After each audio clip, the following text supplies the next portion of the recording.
नमस्कार दोस्तों, स्वागत है आपको अपने YouTube चैनल ISPCS सॉल्यूशन पर। हम लोग ये बुक देख रहे थे EDO का, जिसका ये हिस्ट्री का पार्ट 4 है। आज हम लोग मॉडर्न हिस्ट्री देखेंगे। चलते हैं टॉपिक की ओर। यहाँ से आपका हो गया आधुनिक भारत का इतिहास शुरू, जिसमें कह रहा है पहला कि यूरोपीय कंपनी का आगमन। तो इसका आगमन का क्रम क्या था? तो इसका ट्रिक है PDEDFS, यानी पहला पुर्तगाल था, फिर डच, फिर ईस्ट इंडिया कंपनी यानी ब्रिटेन, चौथा में आपका है फिर डेनिश, पांचवा में है फ्रेंच और छठा में है स्वीडिश। ये आगमन का क्रम है। लेकिन अगर कंपनी स्थापना का क्रम पूछे तो क्या हो जाएगा?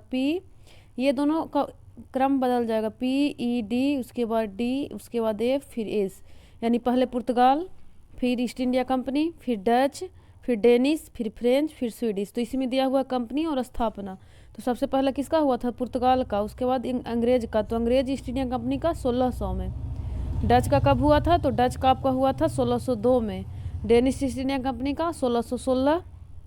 उसके बाद फ्रेंच का 1664 और स्वीडिश का हो गया था आपका 1731। इसमें प्रश्न जो पूछा गया वो है पहला कि पुर्तगाली उपनिवेश का प्रथम वायसराय भारत में कौन था? तो पहला था फ्रांसिस्को डी अल्मेड़ा। अगर दूसरा पूछे तो अल्मीड़ा के बाद था अल्बुकर्क, इसे वास्तविक संस्थापक भी माना जाता था। और उसके बाद तीसरा था नीनो डी कुन्हा। अगला है कि बंगाल की खाड़ी में समुद्री डकैती हेतु हुगली का प्रयोग कौन करता था? तो इसका राइट आंसर है पुर्तगाली करता था हुगली का उपयोग। अगला है कि भारत में 1613 में अंग्रेजों ने अपनी पहली फैक्ट्री स्थापित की थी। तो ये कहाँ कर किया था? तो सूरत में। इस अंग्रेज अधिकारी ने पुर्तगालियों को सवाली के स्थान पर हराया था। तो सवाली के स्थान पर हराया था थॉमस बेस्ट, विकल्प के अनुसार था। ऑप्शन के अकॉर्डिंग यही आंसर था। अगला है कि प्रथम कर्नाटक युद्ध का कौन सा तत्कालिक कारण था? टोटल कितने कर्नाटक युद्ध हुए हैं? तो 3। तो पहला का तत्कालीन कारण था अंग्रेजों द्वारा फ्रांसीसी जहाज़ों का अधिग्रहण। चौथा है कि डच ईस्ट इंडिया कंपनी ने किस वर्ष अपनी फैक्ट्री पटना में स्थापित किया था? तो यह 1632 में स्थापित किया था। अगला है कि उस क्षेत्र की पहचान करें जहां से यूरोप वासियों को सर्वोत्तम सोरा और अफीम प्राप्त होता था। तो ये लोग को बिहार से प्राप्त होता सर्वोत्तम सोरा और अफीम। अगला है कि अंग्रेजी शासनकाल में भारत का कौन सा क्षेत्र अफीम उत्पादन हेतु प्रसिद्ध था? तो अफीम के लिए कौन सा क्षेत्र प्रसिद्ध था? तो बिहार। भारत में पहली फ्रेंच फैक्ट्री स्थापित हुई थी तो सूरत में। आगे हम लोग देख चुके हैं ऊपर की पहला अंग्रेजी फैक्ट्री भी कहाँ स्थापित हुआ था? तो सूरत में। और फ्रांसीसी भी पहला हुआ था सूरत में। अब है कि टोटल कर्नाटक युद्ध कितने हुए थे? तो 3। पहला, दूसरा और तीसरा। पहला हुआ था आपका 46 से 48, दूसरा 49 से 54 और तीसरा 58 से 63। अब पूछ रहा कि किस संधि द्वारा समाप्त हुआ? तो इसका ट्रिक है ए पा पे। ए से हो गया आपका एक्सलासाफेल, पा से पांडिचेरी की संधि और पे से पेरिस की संधि। दूसरा टॉपिक हमारा अब आ गया ईस्ट इंडिया कंपनी और बंगाल के नवाब। तो बंगाल के नवाब सबसे पहला कौन था? तो मुर्शीद कुली खां 1717 से 27 के बीच। उसके बाद शुजाउद्दीन है। इसका क्रम पूछ देता है कि मुर्शीद कुली खां, शुजाउद्दीन, सरफराज खां, उसके बाद आपका बनता है अलीवर्दी खां, फिर सिराजुद्दौला। इसी के समय आपका प्लासी का युद्ध होता है। इसके बाद मीर जाफ़र को बना दिया जाता है। उसके बाद फिर मीर कासिम, फिर से मीर जाफ़र, फिर नजमुद्दौला, उसके बाद सैफुद्दौला और अंतिम में है मुबारकुद्दौला। अगला इसमें प्रश्न पूछा था कि सम्राट शाह आलम द्वितीय ने ईस्ट इंडिया कंपनी को बंगाल, बिहार तथा उड़ीसा की दीवानी प्रदान की थी। तो इलाहाबाद की संधि के तहत दिया गया था। कब हुआ था इलाहाबाद की संधि? तो 1765 में। इसी के तहत 12 अगस्त 1765 को ईस्ट इंडिया कंपनी को बंगाल, बिहार और उड़ीसा की दीवानी प्रदान की जाती है। अगला है कि इलाहाबाद की संधि के बाद रॉबर्ट क्लाइव ने मुर्शिदाबाद का उप दीवान किसे बनाया था? तो ये बनाया था मोहम्मद रजा खां को। और बिहार का पूछता है कभी कभी, तो बिहार का बनाया था राजा सिताब राय को। सिताब राय। अगला कि 1760 ईस्वी का प्रसिद्ध बांडीबास का युद्ध अंग्रेजों द्वारा किसके खिलाफ लड़ा गया था? तो फ्रांसीसियों के खिलाफ 1760 में। और 1759 में आपका बेदरा का युद्ध होता है। ये डच के खिलाफ होता है, बेदरा का युद्ध। इससे डच का खात्मा हो जाता है और 1760 में बांडीबास के द्वारा फ्रांसीसियों का अंत कर दिया जाता है। अगला है कि रंजीत सिंह ने सुप्रसिद्ध कोहिनूर हीरा किससे प्राप्त किया था? तो ये प्राप्त किया था शाह शुजा से। टीपू सुल्तान ने अपनी राजधानी बनाई थी, तो इसकी राजधानी थी श्रीरंगपट्टनम। अंग्रेजों ने श्रीरंगपट्टनम की संधि किसके साथ की थी? तो 1799 में टीपू सुल्तान के साथ। अगला है कि बक्सर के युद्ध के बाद जो संधि हुई वह थी, तो ये इलाहाबाद की संधि थी। तीसरा टॉपिक है मॉडर्न हिस्ट्री में गवर्नर जनरल और वायसराय। इसमें पहला दिया हुआ है कि सामाजिक सुधार क्या क्या हुआ था, तो इसको देख लेते हैं। पहला है कि शिशु वध पे रोक लगा था, तो 1795 में और 1804 में इससे शिशु वध को रोका गया। दूसरा है सती प्रथा, तो ये कब हुआ था, तो 1829 में लॉर्ड विलियम बेंटिक के समय। इसका कार्यकाल कब से कब तक था, 1828 से 35 तक। उसी समय 29 में सती प्रथा पर रोक लगाया जाता है। अगला है कि दास प्रथा, तो दास प्रथा का मतलब ही था दास प्रथा पर रोक। ये 1843 में एलन बरो के समय में लागू होता है। अगला है विधवा पुनर्विवाह, तो ये हो गया 1856 में लॉर्ड कैनिंग के समय। इसका कार्यकाल था आपका 56 से लेकर 62 तक। इसी के समय विधवा विवाह की अनुमति दी जाती है।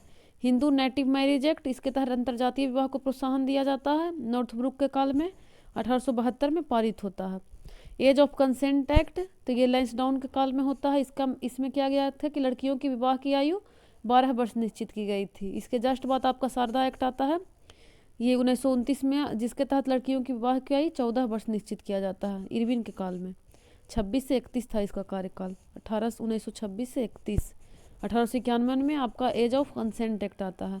इसमें लड़कों की आयु था 18 वर्ष, जिसको कि 2006 के अधिनियम द्वारा 18 गर्ल्स का और 21 कर दिया गया था विवाह की आयु बॉयज का 2006 में। विधवा, ये आपका लड़कियों की विवाह की आयु के तहत। नेक्स्ट पे चलते हैं।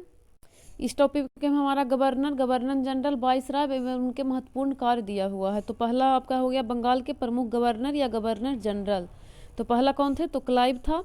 इसका कार्यकाल था आपका 58 से 60, कहीं कहीं 57 से 60 दे देता है। ये प्लासी के युद्ध जब 57 में होता है उसके बाद बनता है गवर्नर बंगाल का, तो 58 से 60। उसके बाद फिर इलाहाबाद की संधि 65 में करवाने आता है, तो 65 से 67 रहता है। तो इसका मुख्य कार्य क्या था, तो 17 इलाहाबाद की संधि करवाता है 1765 में। इसमें है कि इलाहाबाद की संधि दो लोगों के साथ होता है। पहला तो है कि अवध के नवाब शुजा-उद-दौला के साथ, तथा दूसरा था मुगल सम्राट शाह आलम द्वितीय के साथ। ये दूसरा काम कराता है कि बंगाल में द्वैत शासन लागू करवाता है, जिसको वारेन हेस्टिंग फिर 1772 में समाप्त करता है। अगला है श्वेत विद्रोह, इसी के समय होता है। कंपनी के कर्मचारियों द्वारा उपहार लेने पर प्रतिबंध लगा देता है 1773 का रेगुलेटिंग एक्ट के तहत। नहीं, उसके पहले ही ये तो लगा दिया जाता है। अगला है कि सोसाइटी फॉर ट्रेड की स्थापना करवाता है। दूसरा आपका हो जाएगा क्लाइव के बाद वारेन हेस्टिंग। इसी के तहत आपका 73 का रेगुलेटिंग एक्ट आता है, जिसके तहत बंगाल के जो गवर्नर है उसको बंगाल का गवर्नर जनरल बना दिया जाता है। तो इसी के तहत जो वारेन हेस्टिंग है बंगाल का पहला गवर्नर जनरल बनता है और बंगाल का अंतिम गवर्नर। तो 72 से 74 तक ये रहता है आपका गवर्नर, और उसके बाद 74 से 85 तक गवर्नर जनरल रहता है। तो इसका काम देख लेते हैं। तो इसमें क्या कराता है कि पहला तो इसका था कि बंगाल में जो द्वैत शासन लगाया था क्लाइव, उसको समाप्त कर देता है 72 में। उसके बाद है प्रथम आंग्ल मराठा युद्ध, इसी के समय होता है 75 से 82 में। द्वितीय आंग्ल मैसूर युद्ध होता है 80 से 84 के बीच। रेगुलेटिंग एक्ट के तहत 1773 का जो रेगुलेटिंग एक्ट आता है उसके तहत 1774 में कलकत्ता में सुप्रीम कोर्ट की स्थापना होती है। नंद कुमार यानी ब्राह्मण को गलत आरोप में फांसी लगाया जाता है इसी के काल में। इसी के काल में पीट्स का भारत अधिनियम 1784 का पीट्स इंडिया एक्ट आता है। भारत में 5 वर्षीय फिर 1 वर्षीय बंदोबस्त व्यवस्था लागू होती है। बनारस की संधि होता है तथा कलकत्ता में सरकारी टकसाल की स्थापना होता है।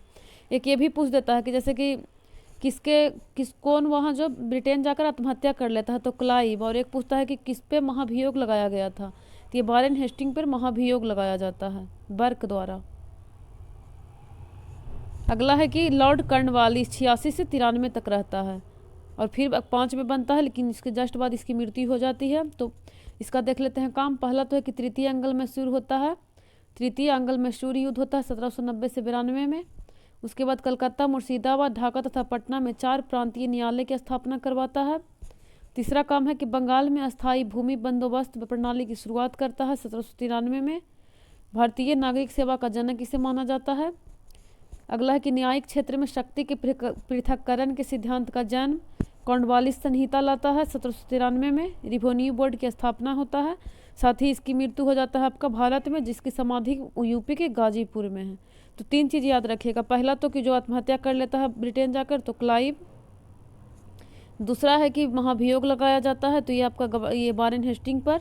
और तीसरा है कि जिसकी समाधि गाजीपुर में है, तो ये हो जाएगा आपका कॉर्नवालिस। चौथा में है सर जौनसोर, तो इसका है कि निजाम तथा मराठों के बीच खरदा के युद्ध हुआ था इसके काल में। और अगला है कि 93 का चार्टर एक्ट पारित हुआ था और देशी राज्यों के प्रति तटस्थता यानी हस्तक्षेप की नीति लागू हुई थी। पाँचवा पे चलते हैं। पाँचवा ये है आपका लॉर्ड बेलेजली, जो कि 1758 से 5 तक रहता है। ये सहायक संधि प्रणाली लागू करता है। चौथा अंगल मैसूर युद्ध इसी के काल में 1799 में होता है। तृतीय अंगल मराठा युद्ध होता है 3 से 5। फोर्ट विलियम कॉलेज की कलकत्ता में स्थापना करवाया जाता है। साथ ही 1802 में बाजीराव द्वितीय के साथ बसीन की संधि होती है। अगला है कि सहायक संधि में कौन कौन से रियासत को शामिल किया जाता है बेलेजली के काल में, तो इसको आप ट्रिक के माध्यम से देख सकते हैं। इसका ट्रिक है हेमंत पे भोसी, हेमंत पे भोसी। तो पहला हे से हो जाएगा आपका हैदराबाद, म से हो जाएगा आपका मैसूर, त से हो जाएगा आपका तंजौर, उसके बाद यहाँ पे एक आ जोड़ लीजिएगा हेमंत, पे से हो जाएगा आपका पेशवा, उसके बाद भो से हो जाएगा भोसले और सी से हो जाएगा सिंधिया। ये भी पूछता है कि पहला किसके साथ हुआ था, तो पहला सहायक संधि आपका हैदराबाद के साथ हुआ था। और कौन था जो नहीं किया था, तो ये आपका किया था इंदौर के होलकर, इंदौर का होलकर जो इसमें शामिल नहीं हुआ था। तो हैदराबाद के साथ कब होता है, तो 1798 में, और 1800 में मैसूर के साथ 1799 में, तंजाउर 99, अवध 1801 में, पेशवा 1802 में, भोसले के साथ 1803 में, उसके बाद सिंधिया के साथ होता है। अगला आ गया आपका लॉर्ड कर्नवालिस, इसी के समय बेलेजली के बाद आ गया कर्नवालिस। तो कर्नवालिस फिर से पाँच में बनता है, लेकिन जस्ट बाद इसकी मृत्यु हो जाती है। इसका काम इस समय किया था कि राजस्व प्रशासन को न्यायिक प्रशासन से अलग करने के लिए, साथ ही प्रशासनिक संहिता को डिजाइन किया था। अगला है सर जॉर्ज बार्लो, इसी के काल में बेलोर में सिपाही विद्रोह होता है। सातवां है लॉर्ड मिंटो प्रथम, तो महाराज रंजीत सिंह के साथ प्रसिद्ध अमृतसर की संधि होता है 1809 में। 8 में है लॉर्ड हेस्टिंग, इसके समय में आपका प्रथम आंग्ल नेपाल युद्ध होता है 14 से 16, जो कि सगौली की संधि के द्वारा समाप्त होता है। सगौली की संधि 1816 में।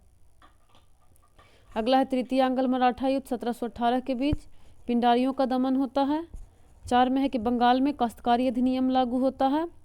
उसके बाद लॉर्ड हेस्टिंग के नेतृत्व में सर्वोच्चता की नई नीति की शुरुआत होती है। इसके बाद आ जाता है लॉर्ड एडम्स, जो कि थोड़ा दिन के लिए बनता है 1823 में। उसके बाद लॉर्ड एम हसर्ट, ये प्रथम आंग्ल बर्मा युद्ध होता है 24 से 26 इसके काल में। अंग्रेज और बर्मा के मध्य यांडबू की संधि होता है 26 में, इसके द्वारा प्रथम आंग्ल बर्मा युद्ध समाप्त होता है। इसी के काल में बैरकपुर की सैनिक छावनी में विद्रोह कर दिया जाता है 24 में। इसके बाद लॉर्ड विलियम बेंटिक है, जो कि 1828 से 34 तक रहता है। सती प्रथा की समाप्ति 1829 में करता है। ठगी प्रथा 1830 में, 1 साल बाद। शिशु बालिका वध समाप्त करवाता है। 1833 का चार्टर एक्ट इसी के समय आता है।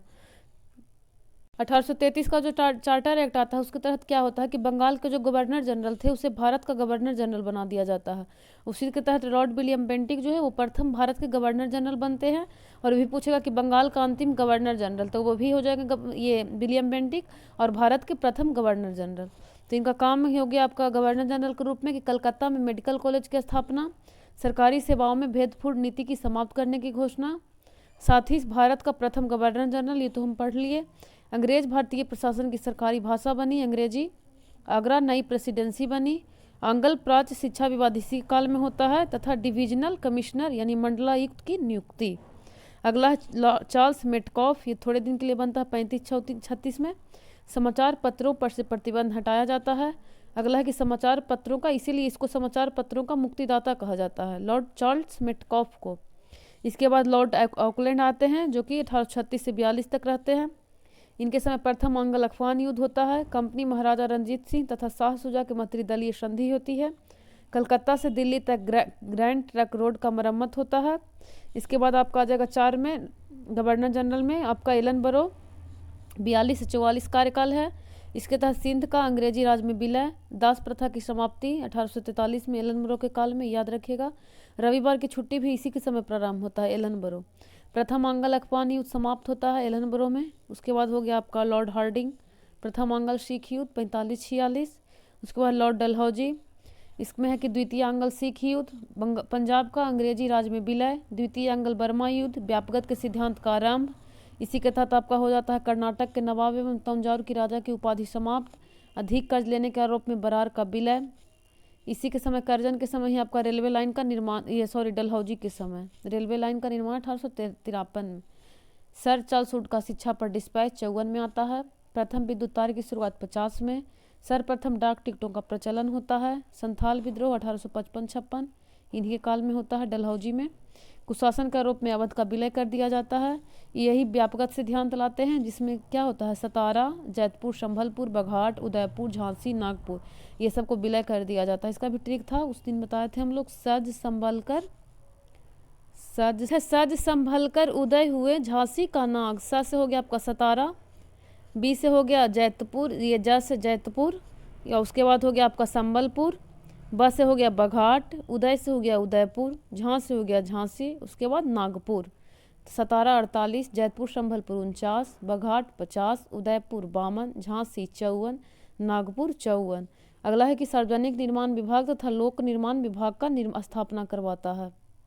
उसके बाद आ जाएंगे आपका वायसराय, यानी कि 1857 के क्रांति के बाद क्या होता है, 1858 के अधिनियम के तहत जो पहले से भारत के गवर्नर जनरल थे उनको भारत के वायसराय बना दिया जाता है। तो पहला वायसराय लॉर्ड कैनिंग रहते हैं और अंतिम गवर्नर जनरल भारत का लॉर्ड कैनिंग। तो इनका पहला काम है किसके समय में 1857 का विद्रोह होता है।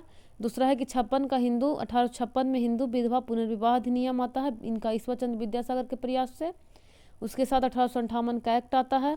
बम्बई, मद्रास तथा कलकत्ता में विश्वविद्यालय की स्थापना होती है। 1861 का भारत परिषद अधिनियम।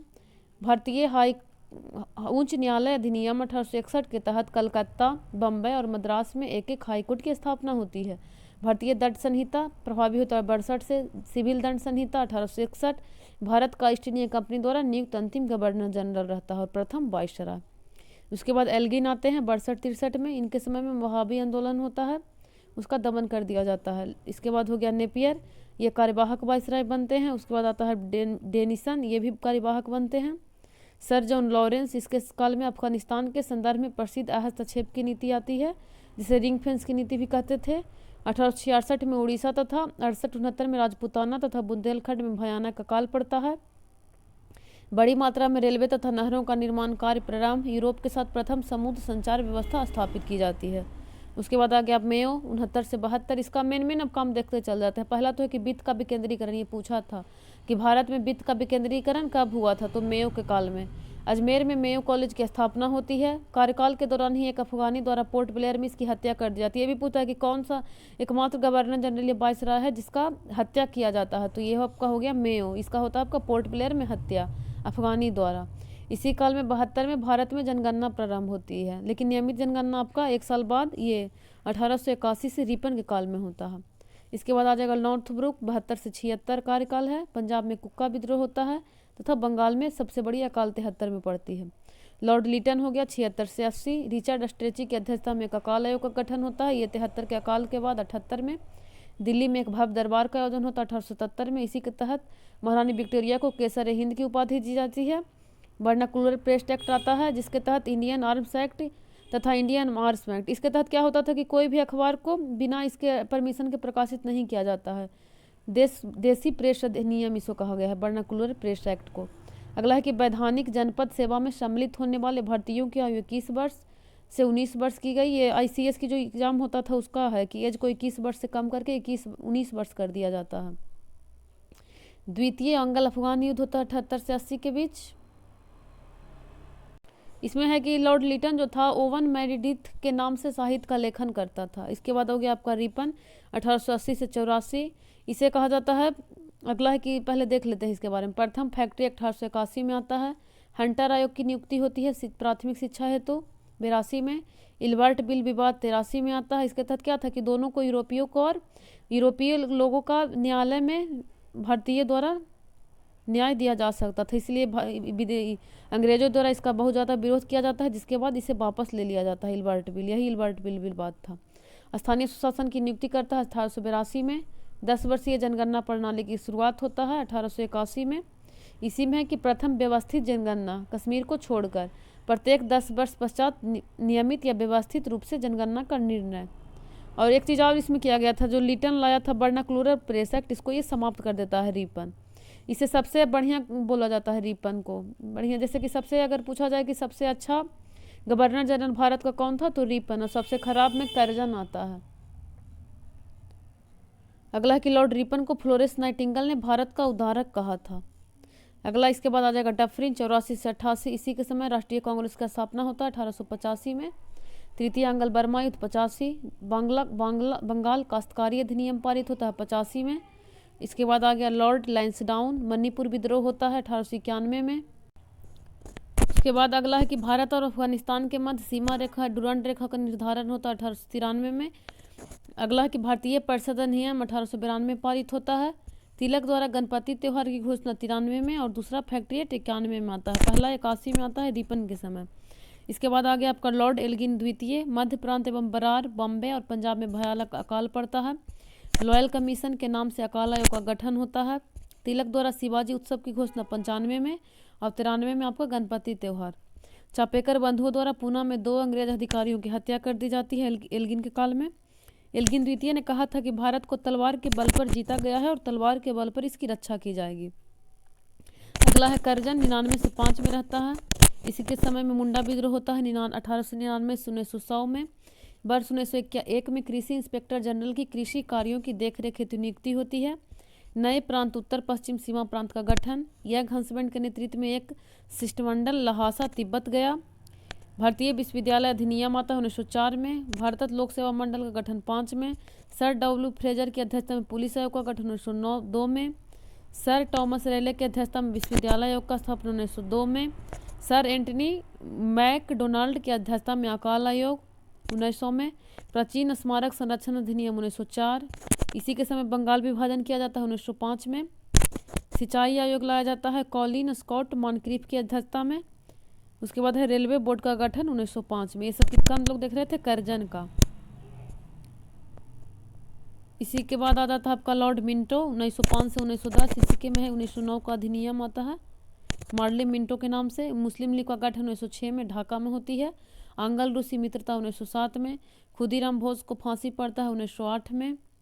तिलक को 6 वर्ष की कारावास दे दिया जाता है 1908 में। उसके बाद 6-14 तक के लिए भारतीय परिषद अधिनियम अथवा मार्ले मिंटो सुधार 9 में आता है। एसपी सिन्हा वायसराय की कार्यकारिणी में नियुक्त किए जाते हैं। ये पूछा था एडिटोरिया का कल वाला जो हम लोग टेस्ट देख रहे थे। सूरत में कांग्रेस का विभाजन 1907 में। लॉर्ड हार्डिंग द्वितीय ब्रिटेन के राजा जॉर्ज पंचम तथा महारानी मैरी के आगमन पर दिल्ली दरबार का आयोजन होता है। इसी में 12 दिसंबर 1911 दरबार का आयोजन। इसमें क्या किया जाता है, तो पहला तो दिल्ली में बंगाल विभाजन रद्द करने की घोषणा होती है।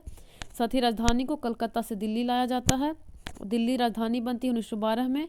दिल्ली में प्रवेश के समय हार्डिंग पर बम फेंका गया था दिसंबर 1912 में।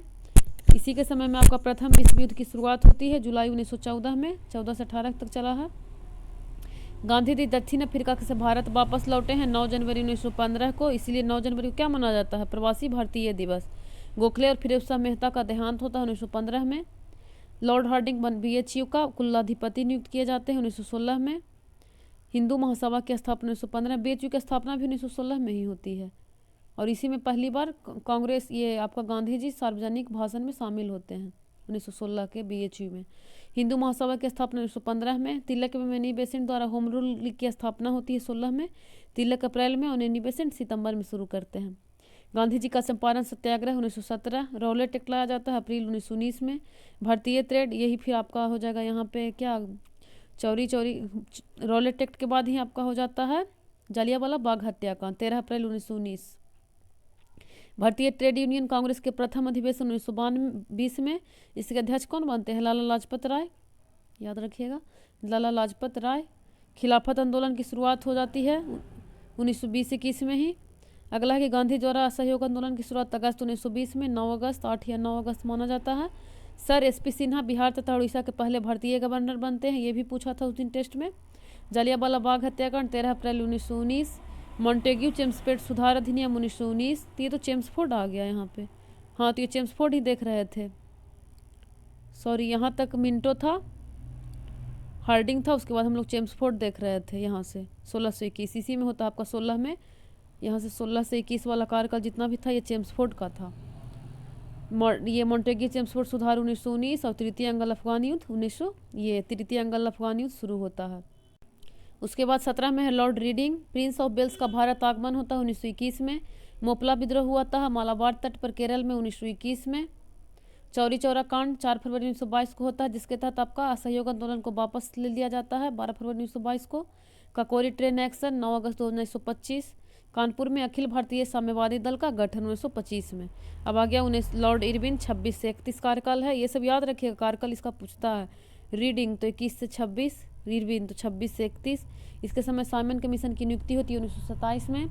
साइमन कमीशन का भारत आगमन का विरोध 28 में शुरू होता है। भगत सिंह बंकुटेश्वर दत्त द्वारा दिल्ली के असेंबली में बम फेंका जाता है 8 अप्रैल 1929 को। कांग्रेस के लाहौर अधिवेशन में पूर्ण स्वराज की घोषणा 31 दिसंबर 1929 को। ऐतिहासिक दांडी मार्च 12 अप्रैल मार्च से 5 अप्रैल, ये भी पूछा कितने दिन चला था, तो 24 दिन। अगला है कि लंदन में प्रथम गोलमेज सम्मेलन 30 में, 30 से लेकर 31, ये भी पूछेगा। टोटल इसी समय में तीनों गोलमेज सम्मेलन हुआ था इरविन के काल में, 1 2 3, सॉरी पहला और दूसरा होता है। पहला कब होता है 1930 में, दूसरा 31 में और तीसरा 32 में, तो पहला दूसरा इरविन के काल में होता है। गांधी इरविन पैक्ट होता है 5 मार्च 1931 को। मेरठ षड्यंत्र का मुकदमा लॉर्ड इरविन के कार्यकाल में चला था। अब आ जाएगा लॉर्ड वेलिंगटन 31 से 36 के समय तीसरे गोलमेज सम्मेलन होता है। दूसरे गोलमेज सम्मेलन में कांग्रेस के प्रतिनिधि के रूप में गांधी जी ने हिस्सा लिया 7 सितंबर से लेकर 1 दिसंबर 1931, और दूसरा और तीसरा दोनों इसी काल में होता है गोलमेज सम्मेलन। इसमें आपका गांधी इरविन पैक्ट के तहत 31 में मनाया जाता है गांधी जी को कि आप जाइए कांग्रेस प्रतिनिधि के रूप में। सांप्रदायिक पंचायत की घोषणा होती है 16 अगस्त 1932 को। महात्मा गांधी और अम्बेडकर के बीच पूना पैक्ट 24 सितंबर 1932 को। गांधी जी द्वारा पुनः शबनमबंदी आंदोलन की शुरुआत जब सेकेंड गोलमेज सम्मेलन से लौटते हैं तो 31 में। तीसरा गोलमेज सम्मेलन आपका होता है 32 में, नवंबर 32 से दिसंबर 32 तक। शबनमबंदी आंदोलन कांग्रेस द्वारा वापस लिया गया 34 में। उसके बाद भारत सरकार अधिनियम 1935 लाया जाता है। अब आपका हो गया लॉर्ड लिन लिथगो 36 से 43। इसका समय है पहली बार 11 प्रांतों में चुनाव होता है, जिसमें कांग्रेस द्वारा 8 प्रांतों में विजय घोषित किया जाता है। नई सरकारों की स्थापना और 5 प्रांतों में पूर्ण बहुमत। इसमें है कि कौन कौन राज्य था, तो असम, उड़ीसा, उत्तर पश्चिम सीमांत प्रांत, बिहार, बॉम्बे, मध्य प्रांत, बरार, मद्रास, संयुक्त प्रांत। इसमें आपका 5 प्रांतों में पूर्ण बहुमत आता है और 3 में और चुनाव जीतता। पहली बार 11 प्रांतों में चुनाव होता है, जिसमें कांग्रेस 8 प्रांतों में जीतती है, 5 प्रांत में पूर्ण बहुमत, 3 में और संयुक्त होकर चुनाव जीतती है। त्रिपुरी कांग्रेसी संकट में सुभाष चंद्र बोस 1939 में। 38 और 39 दोनों में बनते हैं सुभाष चंद्र बोस, लेकिन 39 में त्रिपुरी संकट होता है, जिसके कारण सुभाष चंद्र बोस इस्तीफा दे देते हैं। पटाभी सीतारामैया इनके वर्सेस में रहते हैं। बाद में राजेंद्र प्रसाद को कांग्रेस का अध्यक्ष बनाया जाता है। महात्मा गांधी के विरोध के बावजूद दोबारा अध्यक्ष चुने जाते हैं सुभाष चंद्र बोस द्वारा। इसके बाद ये इस्तीफा दे देते हैं कांग्रेस से। 1939 में ही फॉरवर्ड ब्लॉक की स्थापना करते हैं वायसराय द्वारा अगस्त प्रस्ताव, जिसे कि 8 अगस्त 1940 को पारित किया जाता है। व्यक्तिगत सत्याग्रह शुरू किया जाता है 1940 में। विनोबा भावे इसके पहले सत्याग्रही रहते हैं। दूसरा आपका जवाहरलाल नेहरू रहते हैं और तीसरा ब्रह्मदत्त। अगला कि मुस्लिम लीग का कराची अधिवेशन विभाजन करो और जाओ का नारा लगाता है। कांग्रेस द्वारा भारत छोड़ो आंदोलन का आरंभ 9 अगस्त 1942 को। उसके बाद आप क्या हो गया, यहाँ तक हम लोग देख रहे थे, ये क्या नाम है, लिन लिथगो। ऐसे याद करिए, गो गो गो यानी कि भारत छोड़ो इसी के काल में पारित हुआ था। कब है भारत छोड़ो पारित हुआ था? 9 अगस्त 1942। इसके बाद आपका कौन सा आ जाएगा, लॉर्ड वेवेल 43 से 47। वेवेल ने कांग्रेस और लीग के प्रतिनिधियों को शिमला में बैठक की 45 में। शिमला में बम्बई में नौसेना का विद्रोह किया। कैबिनेट मिशन का भारत आगमन होता है 45 में। कैबिनेट मिशन के प्रस्ताव की घोषणा 16 मई 1946। मुस्लिम लीग द्वारा प्रत्यक्ष कार्यवाही दिवस मनाया जाता है 16 अगस्त 1946 को। संविधान सभा में चुनाव जून जुलाई 1946 में। जवाहरलाल नेहरू के नेतृत्व में अंतरिम सरकार का गठन। अगला है कि संविधान सभा की पहली बैठक 9 दिसंबर 1946। इस समय कौन अध्यक्षता करते हैं, तो अस्थायी अध्यक्ष बनाए जाते हैं, अस्थायी अध्यक्ष बनाए जाते हैं सच्चिदानंद सिन्हा। उसके बाद फिर से इसके बाद 11 दिसंबर को होता है, जिसमें क्या अस्थायी अध्यक्ष बनते हैं आपका डॉक्टर राजेंद्र प्रसाद। ब्रिटेन में प्रधानमंत्री इटली द्वारा जून 1948 तक भारत को आज़ाद कराने की घोषणा 20 फरवरी 1947 को।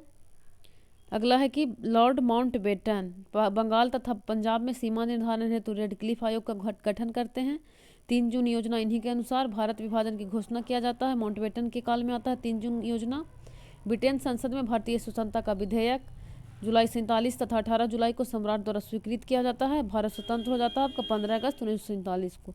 यहाँ तक हम लोग खाली गवर्नर जनरल वायसराय और इनके कार्यकाल को देखें और क्या क्या इन लोगों ने कार्य किया था। अब इससे क्या क्या प्रीवियस ईयर में प्रश्न पूछे गए हैं उसको देख लेते हैं। इससे पहला प्रश्न पूछा है कि भारत का गवर्नर जनरल था, तो विलियम बेंटिक। हम लोग पढ़ चुके हैं कि 1833 का जो अधिनियम आता है उसके तहत बंगाल के जो गवर्नर जनरल हैं उसे भारत का गवर्नर जनरल बना दिया जाता है। ये आपका 2024 का जो यूपीएससी का एग्जाम हुआ था उसमें भी पूछा था। भारत का प्रथम गवर्नर जनरल विलियम बेंटिक। तो ये हो जाएगा, इसी के तहत ये हो जाएगा आपका बंगाल का अंतिम गवर्नर जनरल और भारत का प्रथम गवर्नर जनरल। अगला है कि भारत में ब्रिटिश साम्राज्य का संस्थापक था, तो लॉर्ड बेलेजली की सहायक संधि को स्वीकार करने वाला पहला मराठा सरदार था, तो पेशवा बाजीराव द्वितीय। ठगों का उन्मूलन किसके नेतृत्व में हुआ था, तो कैप्टन स्लीमैन के नेतृत्व में। निम्न सामाजिक सुधार विलियम बेंटिक ने प्रारंभ किए, तो कौन कौन? सती प्रथा को उन्मूलन 1829, दास प्रथा का उन्मूलन 1830, ठगों के संगठित गिरोह का दमन, ये भी सती प्रथा, दास प्रथा और ठगों तीनों इसी के काल में होता है। अगला है कि सिंध, ग्वालियर, अवध और सतारा में से इस देसी रियासत को अंग्रेजों ने अपने क्षेत्र में नहीं लिया, तो ग्वालियर को नहीं लिया था, जबकि सिंध, अवध और सतारा को मिला लिया था। किसने सिंध विजित कर उसका अधिग्रहण किया था, तो नेपियर। भारत में प्रथम रेलवे लाइन इस गवर्नर जनरल की बिछाई गई थी, तो डलहौजी के काल में। महारानी विक्टोरिया को भारत की सम्राज्ञी नियुक्त किया गया, तो 77 में। अफगानिस्तान के प्रति आक्रामक नीति किस वायसराय ने अपनाई थी, तो लीटन। इंपीरियल कैडेट कॉर्प्स की स्थापना करजन ने। मुझे विश्वास है कि कांग्रेस अपने विनाश की तरफ जा रही है और मेरी यह बड़ी इच्छा भारत में रहते होगी कि इसके शांतिप्रिय निधन के लिए इसका सहायक बनूं। किसने कहा था, तो ये आपका कहा था करजन ने। ये आपका अब अगला टॉपिक आ गया, ब्रिटिश शासन का भारतीय अर्थव्यवस्था पर क्या क्या प्रभाव पड़ा। तो इससे प्रश्न पूछा कि अस्थायी बंदोबस्त किसके साथ किया गया था, तो जमींदारों के साथ अस्थायी बंदोबस्त लागू किया गया था, तो 1793 में। बिहार में परमानेंट सेटलमेंट लागू किया करने का कारण था, तो मेन कारण था कि भू राजस्व को अस्थायी रूप से निर्धारित करना। यहाँ है कि किस ईस्वी में बंगाल और बिहार में भूमि पर किराएदारों को कुछ हद तक कानूनी सुरक्षा बंगाल किराएदारी अधिनियम द्वारा लागू किया गया था, तो 1885 में। रैयतवारी व्यवस्था सर्वप्रथम लागू की गई थी, तो मद्रास में। वह प्रथा जिसके तहत किसान स्वयं भूमि का मालिक होता है और सरकार को भू राजस्व के भुगतान के लिए जिम्मेदार माना जाता है, तो इसमें रैयतवारी। रैयत का मतलब ही होता है किसान, तो किसमें किसान होता था मालिक, तो रैयतवारी में। जमींदारी में तो जमींदार होता था, और एक होता था महालवाड़ी। तो महालवाड़ी में क्या होता था, महाल का मतलब होता है गाँव, तो इसमें एक गांव का समूह होता था, उसी को आपका भुगतान करना होता था। पंजाब भूमि हस्तांतरण अधिनियम पारित हुआ था, तो 1900 में। ब्रिटिश हाउस ऑफ कॉमन्स में चुने जाने वाले दादा भाई नौरोजी प्रथम भारतीय थे जिन्होंने इस दल के टिकट पर चुनाव लड़ा था, तो उन्होंने उदारवादी दल के टिकट पर चुनाव लड़ा था। अगला है कि महलवारी बंदोबस्त को बंगाल में चालू किया, तो ये लॉर्ड मैकेंजी किया था। भारतीय राष्ट्रवादी नेताओं ने 1880 से 5 के मध्य आर्थिक नीतियों की प्रकृति का भारत में आर्थिक राष्ट्रवाद के युग के रूप में चरित्र चित्रण किया है, यह लिखा है दादा भाई नौरोजी ने। अगला है कि रेलवे इस काल के लिए एक वास्तविक वरदान थी, तो सेकेंड विश्व युद्ध के समय। Poverty and in British rule in India किसने लिखा है, तो दादा भाई नौरोजी ने। धन प्रवाह सिद्धांत का प्रतिपादन तो दादा भाई नौरोजी ने इसी बुक में किया था, poverty and British rule in India. वह उल्लेखनीय व्यक्ति जिसने स्वतंत्रता से पहले भारत के राष्ट्रीय आय की गणना के लिए कदम उठाया था, दादा भाई नौरोजी ने 20 रुपया बताया था पर कैपिटा इनकम। अगला टॉपिक है 1857 की क्रांति, वेरी इंपॉर्टेंट है, इससे हर बार प्रश्न पूछता है। तो इसमें है कि 1857 के विद्रोह के पूर्व क्या क्या सैनिक विद्रोह हुए थे। इसके पहला है कि 1806 में हुआ था बेलोर का युद्ध, जो कि धार्मिक प्रतीकों को हटाने के आदेश के विरुद्ध हुआ था। दूसरा 1824 में बैरकपुर में हुआ था, समुद्र मार्ग से बर्मा जाने के आदेश का विरोध में। तीसरा है कि 1844, 49, 50 और 52, तो ये सब है कि दूरस्थ क्षेत्र सेवा भत्ता न मिलने पर विद्रोह हुआ था। इसमें यह पूछता 1806 में बेलोर विद्रोह और 24 में बैरकपुर। अगला है कि 23 जनवरी 1857 को दमदम यानी कलकत्ता में चर्बी वाले कारतूस का विरोध, और 26 फरवरी 1857 में बहरामपुर बंगाल में चर्बी वाले कारतूस का विरोध। प्रश्न जो क्या पूछा गया है, तो पहला कि 1857 के विद्रोह की विफलता के कारण थे, तो इसका कारण था कि अंग्रेजों की सैनिक श्रेष्ठता। दूसरा है कि विद्रोहियों के पास कोई एकीकृत कार्यक्रम एवं विचारधारा नहीं थी, समाज के सभी वर्गों से समर्थन की कमी थी, सब लोग समर्थन इसमें नहीं किए थे। अगला है कि अंग्रेजी भारतीय सेना में चर्बी वाले कारतूसों के चलने वाली एनफील्ड राइफल कब शामिल की गई थी, तो दिसंबर 1856 में। 1857 की क्रांति सर्वप्रथम कहाँ से प्रारंभ हुई, तो ये मेरठ से प्रारंभ हुआ था। ईस्ट इंडिया कंपनी के सिपाहियों की विद्रोह बनने का कारण नहीं था, तो अधिकारियों की अक्षमता इसके कारण नहीं था, बाकी ऑप्शन के अकॉर्डिंग सारा और था। अगला है कि झांसी की रानी लक्ष्मीबाई की मृत्यु हुई थी, तो ग्वालियर में हुई थी। नेक्स्ट है कि 1857 क्रांति के संबंधित प्रमुख तथ्य क्या क्या है। तो इसमें सबसे पहले तो ये पूछता है कि कहाँ से कौन कौन लड़ रहे थे, इसको एकदम कंठस्थ कर लेना है। जैसे पहला है कि दिल्ली, तो दिल्ली से बहादुर शाह जफर और इसका सेनापति बख्त खां था। ये बहुत बुजुर्ग हो चुके थे, इसलिए बख्त खां मेन काम कर रहे थे। दूसरा है कानपुर, कानपुर से है नाना साहेब और तात्या टोपे। लखनऊ से बेगम हजरत महल। झांसी से रानी लक्ष्मीबाई। इलाहाबाद, जिसे प्रयागराज कहा जाता है, वहाँ से लियाकत अली। जगदीशपुर से कुंवर सिंह। बरेली से खान बहादुर खां। फैजाबाद से मौलवी अहमदुल्ला। इसको याद कर लीजिएगा और उसके बाद ये देखिएगा कि कौन कौन वहाँ का ये दबाया कब गया था, उसको एक बार देख लीजिए। बाकी ये ज़्यादा पूछता ये है, ये वाला कॉलम और ये कॉलम, कि दिल्ली में कौन दबाने का काम किया था। तो पहले निकलसन और बाद में हडसन आता है। कानपुर में कैंपबेल। लखनऊ में कैंपबेल। झांसी में ह्यूरोज। इलाहाबाद में कर्नल नील। जगदीशपुर में विलियम टेलर और आयर। बरेली में कैंपबेल और फैजाबाद में कैंपबेल। तो कैंपबेल कहाँ कहाँ है, तो कानपुर, लखनऊ, बरेली और फैजाबाद। ये और नील है आपका ये यहाँ क्या, हाँ इलाहाबाद में आपका नील है। जगदीशपुर में टेलर और अय्यर। अगला है कि महत्वपूर्ण पुस्तक और इसके लेखक 1857 के क्रांति से संबंधित। तो the Indian war of independence लिखा था बी.डी. सावरकर ने। 1857 द ग्रेट रिवेलियन, इसको अशोक मेहता लिखे हैं। सिपान, म्यूनिटी एंड द रिवोल्ट ऑफ 1857, तो आर.सी. मजूमदार है। 1857 ये एस.एन. सेन लिखे थे, ये सरकारी लेखक थे। अगला है कि 1857 के विद्रोह स्वरूप के संबंध में इतिहासकारों का मत। तो यह भारत का प्रथम स्वतंत्रता संग्राम था। स्वरूप देखना था, तो इसमें था कि यह भारत का प्रथम स्वतंत्रता संग्राम था, तो ये बी.डी. सावरकर बोले थे। यह राष्ट्रीय विद्रोह था, तो ये डिजरायली बोला है। अगला है कि यह पूर्णतः सिपाही विद्रोह था, तो सर जॉन लॉरेंस और सीले, सिपाही सीले ऐसे याद रखिएगा। यह अंग्रेजों के विरुद्ध हिंदू एवं मुसलमानों का षड्यंत्र था, तो जेम्स आउंड्रम और डब्ल्यू टेरल, ये पूछता है, इसको याद रखिएगा। प्रथम स्वतंत्रता संग्राम बी.डी. सावरकर, हिंदू और मुसलमानों का षड्यंत्र, तो जेम्स आउंड्रम और डब्ल्यू टेलर। सिपाही विद्रोह तो सीले। राष्ट्रीय विद्रोह तो डिजरायली। बर्बरता और सभ्यता के बीच युद्ध तो टी.आर. होम्स। उसके बाद है यह धर्मांधों तथा ईसाइयों के विरुद्ध युद्ध था, तो L.E.R. रीज। इसको याद रखिएगा, जैसे कि बर्बरता और सभ्यता, तो बर्बरता से सभ्यता की ओर कहाँ पे सिखाया जाता है कि सभ्य बनो, तो होम्स में, घर में। अगला है कि 1857 के विद्रोह संबंधित प्रमुख पुस्तक और उसके लेखक। तो the Indian war of independence B D. Savarkar लिखे हैं। 1857 the great rebellion Ashok Mehta, ये इंपॉर्टेंट है और ये इंपॉर्टेंट है। The peasant of the Raj Eric Stokes. इसमें कि the history of the sepoy war in India 1857-1858, तो जॉन विलियम्स काय। ये मेन याद रखिएगा, ये सब ऐसे ही एक और पढ़ लीजिए कि असबाब बगावत Hind Sir Syed Ahmad Khan. The sepoy mutiny in the revolt of 1857, तो R C. Majumdar. The causes of the Indian revolt, the Sir Syed Ahmad Khan. The sepoy mutiny 1857, H.C. Chattopadhyay.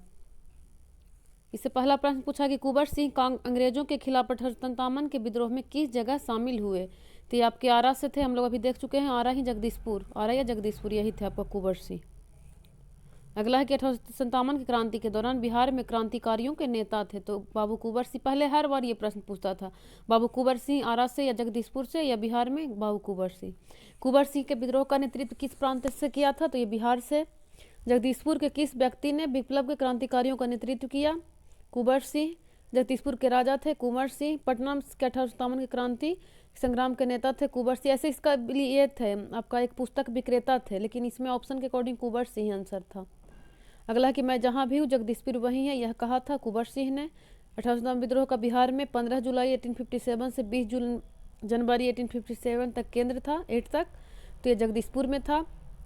Next है कि मौलवी अहमदुल्ला शाह, मौलवी इमदादुल्ला मौलवा, मौलवी फजेहक खैराबादी और नवाब लियाकत अली में से 1857 के विद्रोह में अंग्रेजों के सबसे कट्टर दुश्मन थे। सबसे कट्टर दुश्मन माना जाता था मौलवी अहमदुल्ला शाह को। नेक्स्ट है कि 1857 के विद्रोह को इस उर्दू कवि ने देखा था, तो गालिब। निम्नलिखित में से कौन सा है कि 1857 के विद्रोह में भाग नहीं लिया था, तो साहूकार और जमींदार नहीं लिए थे।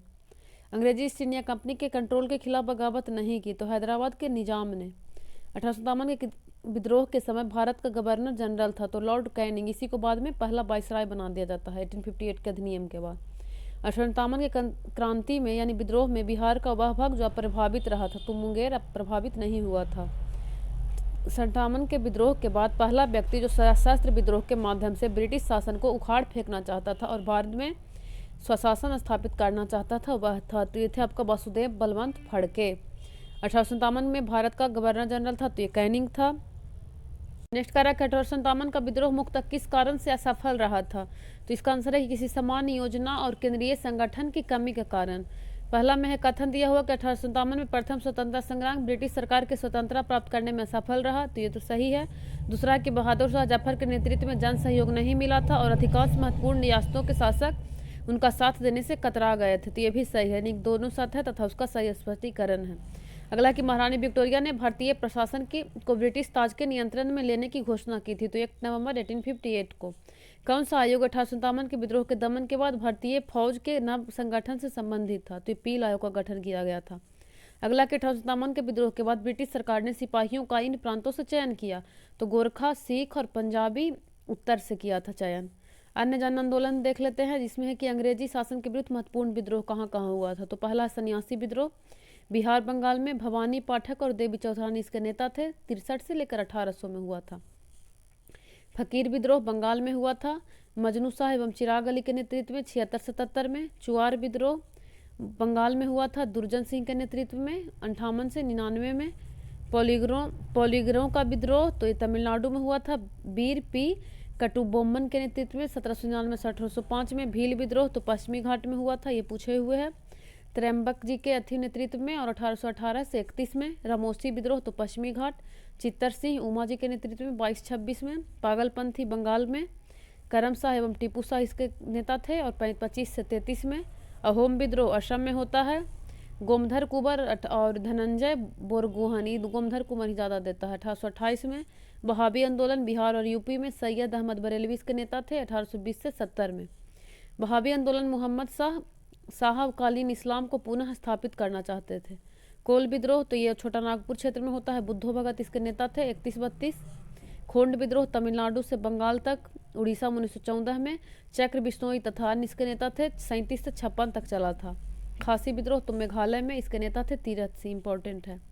इसमें 2-4 याद रखिएगा, जैसे खोंड हो गया, खासी हो गया, कोल हो गया, वहाबी, अहोम, पागलपंथ, रामोसी, ये सब दूगो। चुआर भी पूछे हुए हैं, फकीर पूछे हुए, सन्यासी पूछे हुए हैं।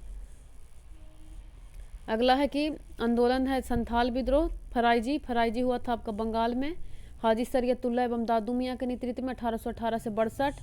संथाल विद्रोह बंगाल एवं बिहार में, सिद्धू कान्हू के नेतृत्व में 55-56।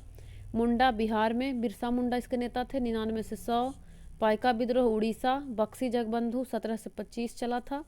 नील विद्रोह बंगाल में, दिगंबर विश्वास एवं विष्णु विश्वास के नेतृत्व में 59-60। पावना विद्रोह ये भी बंगाल में हुआ था, ईश्वर चंद्र राय एवं शंभूपाल, 73 से 76। दक्कन महाराष्ट्र में 75 में होता है। मोपला मालाबार क्षेत्र केरल में, अली मुसलियार थे नेता, 21-22 में। कुक्का पंजाब में, जब भगत जवाहर मल इसके नेता थे, 40 से 72 चला था। रंपा का विद्रोह है आंध्र प्रदेश में होता है, सीताराम राजू के नेतृत्व में, 22 से 24। ताना भगत आंदोलन बिहार में, जतरा भगत के नेतृत्व में, 1914 में।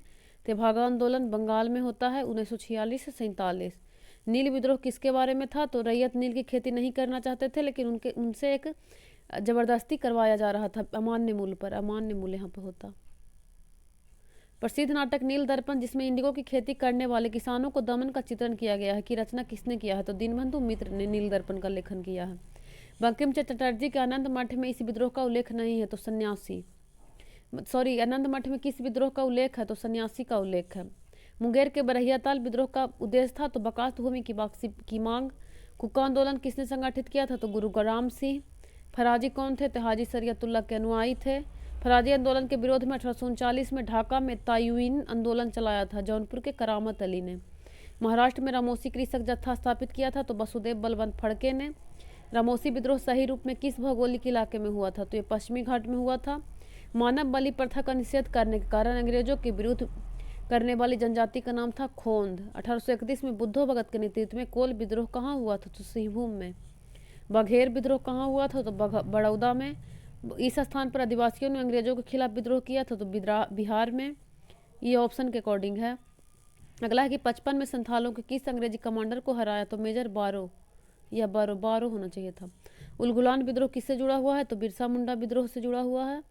नेक्स्ट है कि बिरसा को सोते हुए पकड़ा गया था, तो इनको फरवरी 1900 में, 2 फरवरी 1900 और 3 फरवरी 1900 सारा 4 फरवरी 1900, बिरसा को 3 फरवरी 1900 को पकड़ा गया था। ये ऑप्शन के अकॉर्डिंग ऑप्शन दे दिया है इसमें। इसका राइट आंसर है कि बिरसा को 3 फरवरी 1900 को पकड़ा गया था सोते हुए। अगला है कि बिरसा मुंडा किसके पक्ष में थे, तो इसमें था कि झारखंड, उत्तरांचल और छत्तीसगढ़, तो नॉन ऑफ द एबव है। बिरसा मुंडा किसके पक्ष में थे, तो ये आदिवासियों के पक्ष में थे, ऐसे पढ़ सकते हैं इसको। बिरसा मुंडा जाति का शासन के पक्ष में थे, किसी राज्य विशेष में नहीं थे, वही आदिवासियों के पक्ष में थे, उस विशेष क्षेत्र के। अगला है कि नागरिक एवं आदिवासी विद्रोह, तो सन्यासी विद्रोह, तो इसका थे भवानी पाठक एवं देवी चौधरानी, बंगाल में 76 से 1800। फकीर विद्रोह, तो मजनू शाह एवं चिराग अली एवं टीपू, ये आपका है आदिवासी विद्रोह और नागरिक के बीच, वो था अंग्रेजों के बीच विद्रोह, अंग्रेज और आदिवासी। पागलपंथी, तो करम शाह के नेतृत्व में बंगाल में। पाइका विद्रोह, तो बक्सी जगबंधु विद्याधर उड़ीसा में हुआ था। फराजी, तो हाजी शरीयतुल्ला एवं दादू मियाँ, बंगाल में। गडकरी विद्रोह, तो दाजी कृष्ण पंडित, महाराष्ट्र में होता है। अगला है कि बिरसा मुंडा का कार्य क्षेत्र कौन सा था, तो इनका कार्य क्षेत्र था रांची। बिरसा मुंडा के अनुयायी उन्हें अवतार मानते थे, धरती आबा का। हौज विद्रोह हुआ था तो 2021 के दौरान। 1857 के दक्कन के दंगे का तत्कालीन कारण क्या था, तो अकाल की छाया, महाजनों द्वारा ऊंची ब्याज दर, यही रीजन था। तो भागा आंदोलन इस बंगाल में 1946 में प्रारंभ हुआ था, तो किसान सभा के नेतृत्व में। अगला है टॉपिक हो गया 6 नंबर के आधुनिक भारत में शिक्षा का विकास। इसको देख लेते हैं। तो हमारा पहला है कि किसने सन 1904 में भारतीय विश्वविद्यालय पर कड़े नियंत्रण लागू करते हुए भारतीय विश्वविद्यालय अधिनियम पारित किया था, तो लॉर्ड कर्जन ने। नेशनल काउंसिल ऑफ एजुकेशन की स्थापना कब हुई, तो 15 अगस्त 1906। लॉर्ड कर्जन द्वारा इस वर्ष इंडियन यूनिवर्सिटी एक्ट पारित किया गया था, तो 1904 में। शिक्षा में सुधार है तो ब्रिटिश सरकार ने सैडलर विश्वविद्यालय आयोग नियुक्त किया था, तो 1917 में। सैडलर 17 है, इसे याद कर सकते हैं। नेक्स्ट है कि 1902 में लॉर्ड कर्जन ने 2 भारतीय सदस्यों को सम्मिलित करते हुए एक विश्वविद्यालय आयोग गठित किया था, वे कौन थे, तो ये थे सैयद हुसैन बिलग्रामी और न्यायमूर्ति गुरुदास बनर्जी, ये भी पूछा था टेस्ट में। वुड के 1854 के प्रेषण के संबंध में निम्नलिखित कथन सत्य है, तो उसने उच्च अध्ययन के लिए शिक्षा के माध्यम के रूप में अंग्रेजी की सिफारिश की। इसने महिला शिक्षा और व्यावसायिक प्रशिक्षण पर जोर दिया, ये भी है। अगला है कि प्रेस का विकास कब कब कौन कौन सा हुआ, तो पहला था 1780 में जेम्स हिक्की के नेतृत्व में बंगाल गजट, कलकत्ता से प्रकाशित होता था। दूसरा इंडिया गजट, बर्नार्ड मेंशिप तथा पीटर रीड के अध्यक्षता में 80 में, कलकत्ता से। Madras courier, Richard Johnston, Madras से। बॉम्बे हेराल्ड, बम्बई से प्रकाशित होता था। दिग्दर्शन, कलकत्ता से। समाचार दर्पण, बैप्टिस्ट मिशनरी सोसाइटी द्वारा, सोरामपुर से। अगला है मिरातुल अखबार, इंपॉर्टेंट है, राजा राम मोहन द्वारा कलकत्ता से प्रकाशित किया जाता था। जाम में जहानुम्मा, ये कलकत्ता से। बंगदूत, राजा राम मोहन राय, द्वारकानाथ टैगोर और अन्य मिलकर करते थे, कलकत्ता से। उदंत मार्तंड, याद रखिएगा पहला था। जुगल किशोर शुक्ल, हिंदी का पहला था उदंत मार्तंड, कलकत्ता से प्रकाशित होता था। बॉम्बे समाचार, फरदुंजी मर्जवान, बम्बई से। बॉम्बे टाइम्स, बम्बई से। राष्ट गफ्तूर, ये दादा भाई नौरोजी का था, बम्बई से प्रकाशित होता था। हिंदू पैट्रियाट, गिरीश चंद्र घोष, बाद में हरीश चंद्र मुखर्जी द्वारा, ये भी इम्पोर्टेंट है, कलकत्ता से। सोम प्रकाश, ईश्वर चंद्र विद्यासागर, ज़्यादातर कलकत्ता ही है, इसलिए मेन नाम याद रखिएगा। इंडियन मिरर, देवेंद्रनाथ तथा मनमोहन घोष। नेक्स्ट है बंगाली, तो ये गिरीश चंद्र घोष द्वारा। मद्रासी मेल, मद्रास से प्रकाशित होता था। अमृत बाजार पत्रिका, ये याद रखिएगा। यही बाद में अभी एबीपी है, अमृत बाजार पत्रिका। शिशिर कुमार घोष तथा मोतीलाल घोष, जो शोर, बाद में कलकत्ता से प्रकाशित होता था। बंग दर्शन, बंकिम चटर्जी। हिंदू, जीएस अय्यर तथा अन्य। केसरी व मराठा, ये आपका बाल गंगाधर तिलक करते थे। इसमें एक चीज़ ये भी पूछता है कि जैसे मराठा केसरी जो था ये मराठी में था, मराठी में नहीं था, ये इंग्लिश में था। अगला है कि 1878 का वर्नाकुलर प्रेस एक्ट किसने रद्द कर दिया था, तो लॉर्ड रिपन ने। लाया कौन था, तो लीटन लाया था। लीटन लाता है और ये रिपन खत्म कर देता है। अमेरिकी में फ्री हिंदुस्तान अखबार शुरू किया था, तो तारकनाथ दास ने। अमृत बाजार पत्रिका की स्थापना, तो शिशिर कुमार घोष ने। क्रांतिकारी गतिविधियों के साथ यह पत्रिका जुड़ी हुई नहीं थी, तो यंग इंडिया, ये तो गांधी जी द्वारा प्रकाशित किया जाता था। यह अखबार मुक्ता उदारवादियों की नीति का प्रचारक था, तो उसका नाम था लीडर। निम्नलिखित अखबार का प्रकाशन पटना से होता था, उसका नाम था इंडियन नेशन। बहिष्कृत भारत जनरल किसने शुरू किया था, तो ये शुरू किए थे आपका BR अम्बेडकर, बाबा साहेब अम्बेडकर ने। नेक्स्ट कह रहा है कि पटना से प्रकाशित होने वाला प्रथम अंग्रेजी अखबार था, तो बिहार हेराल्ड। अगला है कि राष्ट्रवादी समाचार पत्र द हिंदू, केसरी, बंगाली, हिंदुस्तानी सुधारक के संपादकों में सही संयोजन है। तो द हिंदू का है जी सुब्रमण्यम अय्यर, केसरी का बाल गंगाधर तिलक, बंगाली का है सुरेंद्र नाथ बनर्जी, हिंदुस्तानी का है गंगा प्रसाद वर्मा, सुधारक का है गोपाल कृष्ण गोखले। एक राष्ट्रवादी समाचार पत्र नहीं था, तो द टाइम्स ऑफ इंडिया राष्ट्रवादी नहीं था। अगला है बहुत सारा पत्र पत्रिकाएं पुस्तक दिया हुआ है, उसके लेखक या संपादक हैं। तो अभ्युदय, लीडर और हिंदुस्तान के थे मदन मोहन मालवीय, इंडियन मिरर मनमोहन घोष और देवेंद्र नाथ टैगोर, इंडिपेंडेंट मोतीलाल नेहरू, काल शिवाराम महादेव परांपजे, जैसे याद रखें काल का परांपजे, कॉमरेड और हमदर्द ये जिन्ना का था, मोहम्मद अली जिन्ना। अगला है केसरी मराठी में था और द मराठा अंग्रेजी में था, तिलक का। गीता रहस्य तिलक का था, ये भी पूछा कि किस जेल में लिखे थे, तो बर्मा के जेल में। कर्मयोगी और वंदे मातरम, लाइफ डिवाइन और सावित्री अरविंद घोष का है, याद रखिएगा ये सब बहुत इंपॉर्टेंट है। बंगाली या the nation in making Surendranath Banerjee, Bhavani मंदिर अरविंद घोष, यंग इंडिया हरिजन नव, ये इस बार भी पूछा था 11वीं बीपीएससी में भी ये क्वेश्चन कि यंग इंडिया किसका है, महात्मा गांधी का। उसमें द यंग इंडिया लिख दिया था इसलिए इसको डिलीट कर दिया था। और एक पूछता है न्यू इंडिया, तो यह है आपका एनी बेसेंट का। The young India Harijan Navjivan Hind Swaraj my experiment with truth, ये महात्मा गांधी का है। अगला है संवाद कौमुदी, यह है राजा राम मोहन राय, सोम प्रकाश, ईश्वरचंद विद्यासागर, अमृत बाजार पत्रिका शिशिर कुमार घोष और मोतीलाल घोष, कॉमनवेल्थ और new India. Young India Gandhi ji, new India Annie Besant और commonwealth. Free Hindustan Taraknath Das, the revolutionary Sachin Nath Sanyal, poverty and British rule in India, राष्ट्र गफ्तौर ये दादा भाई नौरोजी का है। India divided doctor Rajendra Prasad, unhappy India Lala Lajpat Rai, India wins freedom और गुब्बारे खातिर और अल हिलाल, ये भी पूछता है बार बार, अल हिलाल अबुल कलाम आज़ाद का है। Discovery of India, glimpses of world history और मेरी कहानी ये जवाहरलाल नेहरू का है। History for self culture Lala Hardayal, Indian unrest लाल Sir Valentine Chirol, India for Indians Chittaranjan C R Das, the Indian war of independence 1857 Veer Savarkar, home and the world Gitanjali Rabindranath Tagore, Neel Darpan Dinabandhu मित्र, सोजे वतन, कर्मभूमि, शतरंज के खिलाड़ी ये प्रेमचंद, इनका बहुत सारा और है। निर्मला हो जाएगा आपका, गोदान हो जाएगा, निर्मला गोदान। अगला है कि बंगे दर्रा तराने हिंद, ये मोहम्मद इकबाल का है। भारत भारती मैथिली शरण गुप्त का है। भारत दुर्दशा भारतेंदु हरिश्चंद्र, कांग्रेस का इतिहास पटाभी सीतारमैया लिखते हैं। सत्यार्थ प्रकाश दयानंद सरस्वती, इंडियन स्ट्रगल सुभाष चंद्र बोस, आनंद मंठ और देवी चौधरानी, बंकिम चंद्र चट्टोपाध्याय, बंदित जीवन सचिंद्र नाथ सान्याल। वो खत्म हो गया बुक पुस्तक लेखक। अब हमारा 8वां टॉपिक है सामाजिक धार्मिक एवं धार्मिक सुधार आंदोलन। तो इसमें पहला है कि उपाधि और प्राप्तकर्ता और कौन देते हैं। तो पहला है कि गुरुदेव, तो ये है आपका रविन्द्रनाथ टैगोर को कहा जाता है, ये महात्मा गांधी देते हैं। महात्मा गांधी को रविन्द्रनाथ टैगोर कहते हैं। देखिए इसमें अल्टरनेट है, महात्मा गांधी को रविन्द्रनाथ टैगोर कहते हैं और रविन्द्रनाथ टैगोर को गुरुदेव महात्मा गांधी। सरदार वल्लभ भाई पटेल को बारदोली की महिलाओं द्वारा दिया जाता है। देश रत्न आजाद शत्रु डॉक्टर राजेंद्र प्रसाद को गांधी जी कहते हैं। देश नायक सुभाष चंद्र बोस रविन्द्रनाथ टैगोर द्वारा दिया गया है। विवेकानंद स्वामी विवेकानंद को महाराज खेतरी। राष्ट्रपिता महात्मा गांधी को सुभाष चंद्र बोस बोले हैं। राजा राम मोहन राय अकबर द्वितीय। अगला है कि 19वीं शताब्दी के धर्म एवं समाज सुधार आंदोलन ने जनसंख्या के इस वर्ग को मुख्यतः आकर्षित किया। तो बुद्धिजीवी को, नगरीय उच्च जातियाँ और उदार राजबारे को। नेक्स्ट है कि भारतीय पुनर्जागरण आंदोलन के पिता कौन थे। तो राजा राम मोहन राय। आत्मीय सभा के संस्थापक थे तो राजा राम मोहन राय 1815 में करते हैं। ब्रह्म समाज की स्थापना वर्ष 1828 में। राजा राम मोहन राय द्वारा ब्रह्म समाज की स्थापना 1828 में। अगला है बहुत सारा दिया हुआ संगठन, संस्था, स्थापना वर्ष और संस्थापक। तो एशियाटिक सोसाइटी 1784 में विलियम जोन्स द्वारा। आत्मीय समाज 1815 में राजा राम मोहन राय। युवा बंगाल आंदोलन 1826 हेनरी लुई बिबियन डेरेजियो। ब्रह्म समाज 1828 राजा राम मोहन राय। तत्वबोधिनी सभा 1839 देवेंद्र नाथ ठाकुर। परमहंस मंडली 1840 आत्मारंग पांडुरंग, बालकृष्ण जयकर और दादोबा पांडुरंग। रहनुमाई मजनदान सभा 1851 Dadabhai Naoroji. Mohammedan literary society 1863 Abdul Latif. Veda Samaj 1864 के Shri Dharalu Naidu. Scientific society 1864 Sir Syed Ahmad Khan. East Indian association 1866 में दादा भाई नौरोजी ने।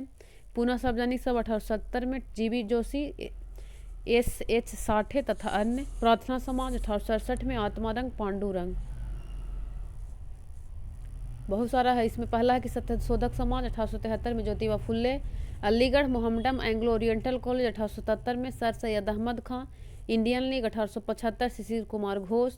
Arya Samaj 1875 Dayanand Saraswati. Theosophical society 1875 madam Blavatsky तथा कर्नल ललकाट। इंडियन एसोसिएशन 1876 में आनंद मोहन बोस तथा सुरेंद्रनाथ बनर्जी। भारतीय राष्ट्रीय कांग्रेस 1885 में एओ ह्यूम। बॉम्बे प्रेसिडेंसी एसोसिएशन 1885 में फिरोज शाह मेहता, तैलंग तथा तैयब जी। बेलूर मठ 1857 में स्वामी विवेकानंद द्वारा। इंडियन नेशनल सोशल कॉन्फ्रेंस 1887 में महादेव गोविंद राणा डे। शारदा सदन 1889 में रमाबाई स्थापित करती है। रामकृष्ण मिशन 1857 स्वामी विवेकानंद। अभिनव भारत समाज 1904 BD. Savarkar. The servant of Indian society 1905 Gopal Krishna Gokhale. Muslim league 1906 में आगा खां एवं सलीम मुल्ला ढाका में। सोशल सर्विस लीग 1911 में नारायण मल्हार जोशी। विश्व भारती विश्वविद्यालय 1921 में रविन्द्रनाथ टैगोर। गदर पार्टी 1913 में लाला हरदयाल। हिंदू महासभा 1915 में Madan Mohan Malviya. Home rule league 1916 तिलक एवं एनी बेसेंट। खिलाफत आंदोलन 1919 अली बंधु। अखिल भारतीय ट्रेड यूनियन कांग्रेस 1920 में एन.एम. जोशी और लाला लाजपत राय। स्वराज पार्टी 1923 में मोतीलाल नेहरू एवं सी.आर. दास। हिंदुस्तान रिपब्लिक एसोसिएशन 1924 में सचिंद्र नाथ सान्याल। बहिष्कृत हितकारिणी सभा ये पूछता है 1924 में बी.आर. अम्बेडकर। राष्ट्रीय स्वयं सेवक संघ 1925 डॉक्टर हेडगेवार आरएसएस। नौजवान सभा 1926 भारत भगत सिंह छबील दास एवं Yashpal. Hindustan socialist Republic association 1928 में एच.एस.आर.ए. चंद्रशेखर आजाद। खुदाई खिदमतगार 1929 अब्दुल गफ्फार खां। हरिजन सेवन संघ पुणे 1932 महात्मा गांधी। स्वतंत्र श्रमिक पार्टी 1936 में B R. Ambedkar. Forward bloc 1939 Subhash Chandra Bose. Azad Hind Sarkar 1943 Subhash Chandra Bose. विश्व भारती शांति निकेतन का ही अद्यतन स्वरूप था। नेक्स्ट पे चलते हैं। अगला है धर्म सभा 1830 में राजा राधाकांत देव। देव समाज 1887 शिव नारायण अग्निहोत्री। राधा स्वामी आंदोलन 1861 में शिव दयाल साहब। Servant of India society 1905 Gopal Krishna Gokhale. सेवा समिति 1914 हृदयनाथ कुंजरू। भील सेवा मंडल 22-23 अमृतलाल विठल दास ठाकुर। पूना सेवा सदन 1909 में जी.के. देवधर एवं रमाबाई। शारदा सदन 1889 में पंडित रमाबाई। श्री नारायण धर्म एवं पारी पालम योगम 1903 में श्री नारायण गुरु। अब इससे क्या क्या प्रश्न पूछा है उसको एक बार देख लेते हैं। पहला कार्य कि 19वीं शताब्दी के उत्तरार्ध में नव हिंदूवाद के सर्वश्रेष्ठ प्रतिनिधि थे तो स्वामी विवेकानंद। अगला कि 1893 में शिकागो में आयोजित धर्म संसद में भाग लिया था तो स्वामी विवेकानंद ने रामकृष्ण मिशन की स्थापना की थी तो 1897 ईस्वी में। शारदा मणि कौन थी? ये राधा रामकृष्ण परमहंस की वाइफ थी, पत्नी थी। इस प्रदेश के ग्रामीण क्षेत्रों में एक आंदोलन चलाया गया था तो अवध में। दयानंद सरस्वती द्वारा स्थापित है तो आर्य समाज 1815 में। अगला है पुनः वेदों की ओर चला नारा दिया था तो दयानंद सरस्वती ने। अगला कि दयानंद सरस्वती की प्रमुख पुस्तकें कौन कौन सी थी तो सत्यार्थ प्रकाश 1875, पंच महायज्ञ विधि 1874, पखंड खंडन 1866, अद्वैत मत का खंडन 1877। अगला है कि षड्यंत्रकारी संगठन कहा जाता था तो आर्य समाज को। ब्रह्म समाज, आर्य समाज ये सब में से कौन सा जो प्रथम था तो प्रथम आपका हो जाएगा ब्रह्म समाज। नेक्स्ट पे चलते हैं। इसमें कह रहा है कि निम्नलिखित में कौन कौन सा निम्न जाति आंदोलन था तो पहला सत्यशोधक समाज तो 1873 में ज्योतिबा फुल्ले कार्य था कि अस्पृश्य वर्ग के लिए विद्यालय गुलामगिरी पुस्तक का विमोचन करता था सत्यशोधक समाज। अगला है कि अरलवईपुरम आंदोलन 1888 में श्री नारायण गुरु धार्मिक सुधार कार्य करता था। आत्मसम्मान आंदोलन 1925 में रामास्वामी नायकर। ब्राह्मणवाद का विरोध, मंदिरों में जबरन प्रवेश, तमिल भाषा में रामायण की समीक्षा। नेक्स्ट है बायोकॉम सत्याग्रह 1924-25 श्री नारायण गुरु, टी.के. माधवन एवं एन कुमारन छुआछूत का विरोध करते थे। अब है कि पुनः सार्वजनिक सभा की स्थापना की थी तो 1870 में महादेव गोविंद राणा डे ने। ईस्वी सन 1905 में सर्वेंट ऑफ इंडियन सोसाइटी की स्थापना गोपाल कृष्ण गोखले द्वारा। Servant of Indian society Gopal Krishna Gokhale 1905। तत्वोधनी सभा देवेंद्रनाथ टैगोर। आत्मीय सभा राजा राम मोहन राय। किसके द्वारा मंदिरों में प्रवेश के अधिकार की मांग की प्रस्तुति के कारण 1899 में तिरुनेलवल्ली में भयंकर दंगे हुए थे तो ये नाडार जाति के कारण। अगला है कि प्रार्थना समाज और ये जितना भी दिया हुआ उसमें से रहनु माई मजदान सभा के लिए सही संयोजन है? तो ये आत्मारंग, पांडुरंग, एक सेकेंड, इसको ऊपर दिए हुए है और नीचे मिलान पूछ रहा था। तो प्रार्थना समाज का हो गया आत्मारंग पांडुरंग, यंग इंडिया का हो गया मोहनदास करमचंद गांधी, लोक हितवादी गोपाल हरि देशमुख, सत्य शोधक समाज ज्योतिबा फुल्ले, रहनुमाई मतदान सभा ये हो गया नौरोजी फ्योदोरन जी। भारत में रानी आंदोलन इसकी प्रेरणा से प्रारंभ हुआ था? तो ज्योतिबा फुल्ले। उसमें ऑप्शन के अकॉर्डिंग है, इसे रमाबाई की प्रेरणा से शुरू हुआ था, रमाबाई। अगला है कि फराजी आंदोलन चालू किया था? तो हाजी सरियतुल्ला ने। शिवाजी आंदोलन की शुरुआत 1895 में की गई थी? तो लोकमान्य बाल गंगाधर तिलक के द्वारा। अगला है कि विभिन्न सामाजिक सुधार अधिनियम? तो विलियम बेंटिक 1829 में बंगाल सती विनियमन लाया था, जिसके तहत सती प्रथा पर रोक लगा। लॉर्ड कैनिंग के कार्य में 1856 में हिंदू विधवा पुनर्विवाह अधिनियम 1856 आता है, विधवा विवाह की अनुमति दी जाती है। अगला है नॉर्थब्रुक 1872 ईस्वी में नेटिव मैरिज एक्ट लाया जाता है, अंतर्जातीय विवाह को मान्यता या बहुपत्नी प्रथा समाप्त करने के लिए। लैंसडाउन तो 1891 में एज ऑफ कंसेंट एक्ट 1891, लड़की की विवाह की न्यूनतम आयु 12 वर्ष। उसके बाद इरविन में 1929 में शारदा एक्ट लाता है, जिसके तहत लड़के के लिए विवाह की आयु 18 व लड़की के लिए 14 वर्ष। अगला है नंबर टॉपिक, कांग्रेस से पूर्व स्थापित एवं उपरांत राजनीतिक संस्थाएं। तो सबसे पहला जमींदारी एसोसिएशन 1838 में द्वारकानाथ टैगोर द्वारा। नेक्स्ट है कि बंगाल ब्रिटिश इंडिया सोसाइटी 1843 में ताराचंद्र चक्रवर्ती। ब्रिटिश इंडिया एसोसिएशन 1851 में राधाकांत देव। इंडियन लीग 1875 में शिशिर कुमार घोष। इंडियन एसोसिएशन 1876 में सुरेंद्र नाथ बनर्जी आनंद मोहन बोस द्वारा। कलकत्ता स्टूडेंट एसोसिएशन 1875 में आनंद मोहन बोस। बम्बई एसोसिएशन 1852 में जगन्नाथ शंकर सेठ। पुणे सार्वजनिक सभा 1870 में एच.एस. सेठ, जे.पी. जोशी, एच.एच. चिपलूनकर तथा अन्य। बम्बई प्रेसिडेंसी एसोसिएशन 1885 में Firoz Shah Mehta, Badruddin Tyabji, K T. Telang. Madras native association 1852 में गजुलू लक्ष्मीन रस्सू चेट्टी। मद्रास महाजन सभा 1884 में एम वीरराघवाचारी, जी सुब्रमण्यमैयर और पी.एन.एन. चार्लू द्वारा। लंदन इंडिया सोसाइटी 1865 में दादा भाई नौरोजी द्वारा।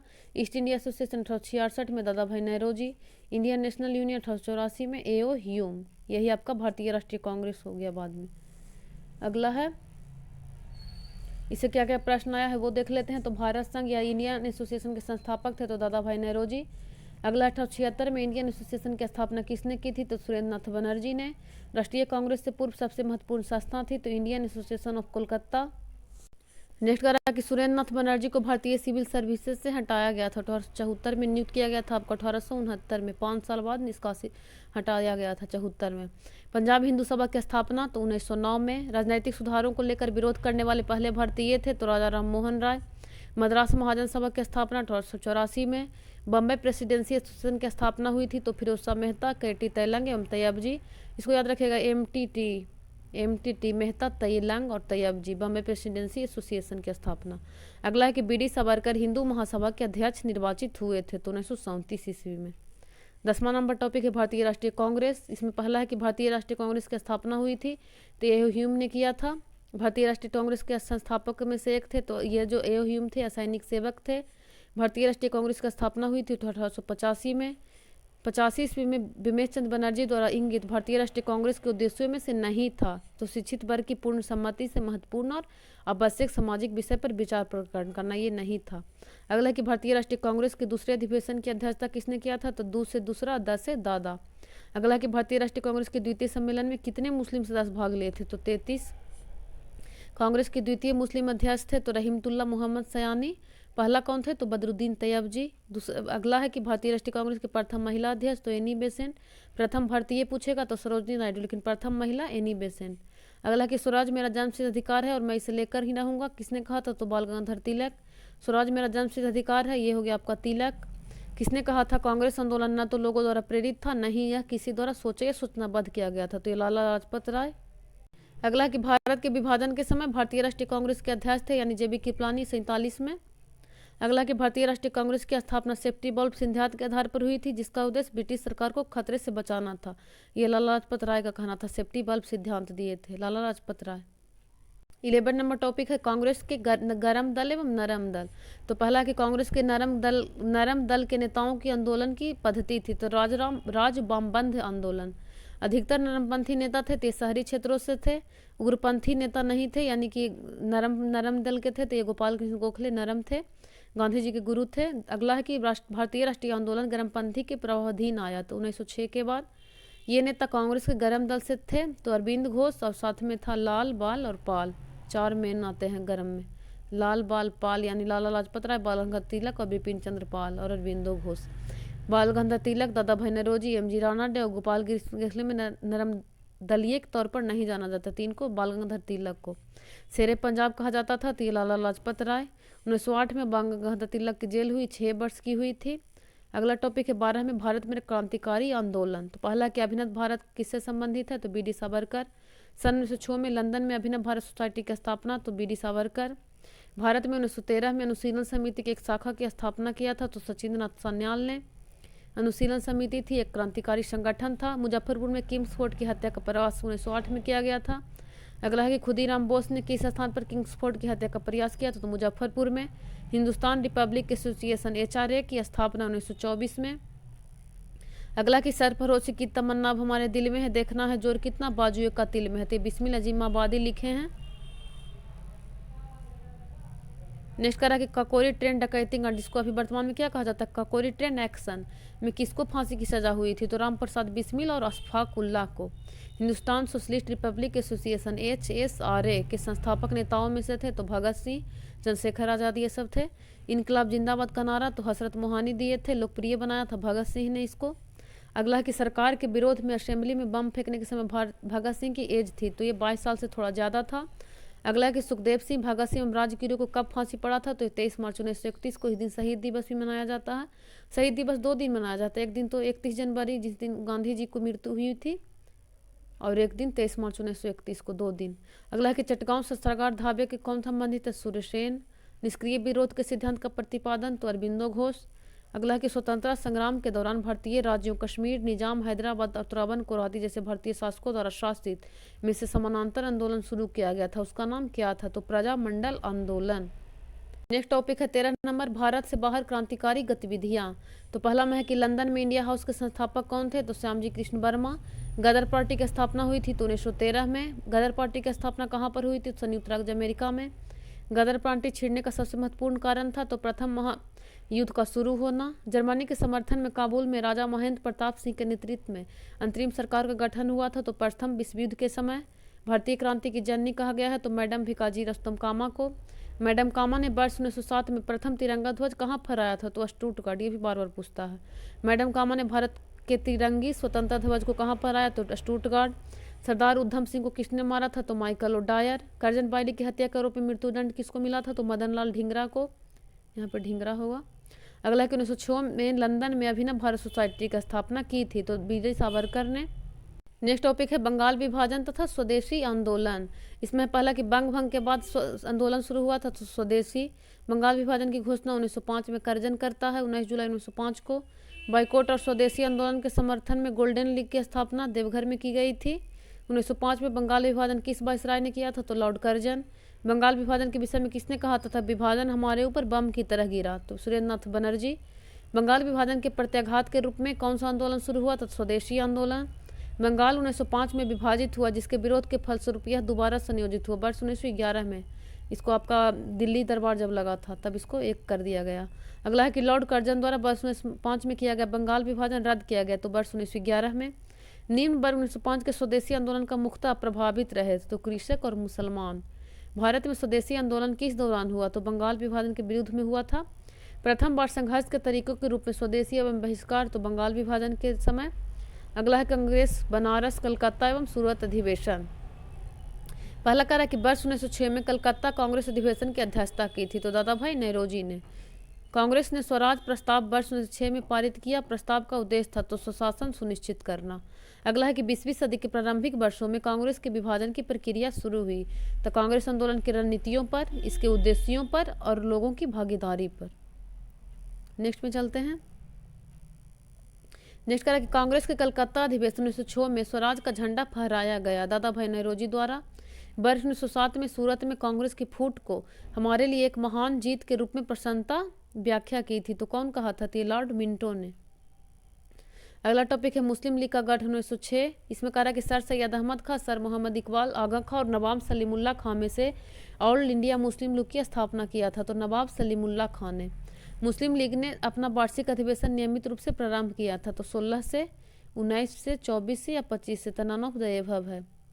अगला है कि वर्ष 1906 में मिंटो से शिमला में मिले मुसलमानों के शिष्टमंडल ने प्रार्थना की थी, तो मुसलमानों के लिए पृथक निर्वाचन मंडल की। अगला है कि मुसलमान यदि खुश और संतुष्ट है तो भारत में ब्रिटिश शक्ति का महत्तम बचाव होगा। ये कौन कहा था? तो ये कहा था W. हंटर।